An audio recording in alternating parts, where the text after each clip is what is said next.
muchaziva zvokwadi nezvokwadi chakusunungurai. Muchaziva zvokwadi yokusunungurai.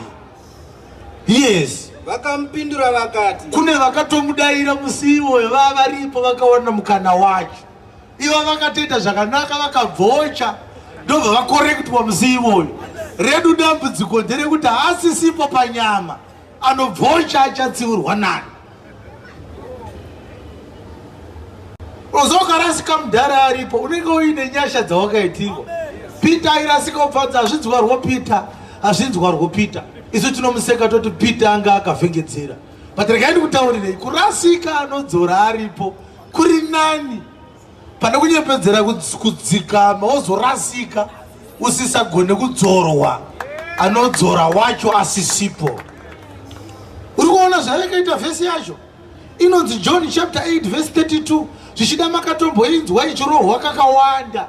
You shall know the truth and the truth will make you free. Saka vhesi iyoyi haiverengwi yega, ida kudzikwa nayo zvishoma. Moziva kuti painzi zvokwadi chakusunungurai, maizosunungurwa pachii? Omwe yako iyi ndo iri kunzi yakasungwa ine makoini. Ida kusunungurwa iwanewo ma-US dollar ma-100 nema-50. Saka ukaziva zvokwadi uchaita mari. Ndakaroona stika iroro rakaiswa pamotikari so. You shall know the truth and the truth will make you free. Free from poverty. Vhangeri iyoyo ndeya Satan. Nekuti inopesana nemashoko akarewa nemuridzi wemashoko iwayo achidudzira kuti kusunungura kwaaitaura aisunungura vanhu pachii.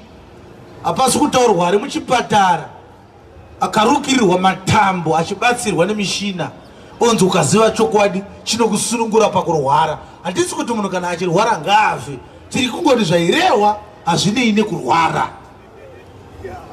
Ngataurei chokwadi kavadikani, ngatiwirirane ipapo.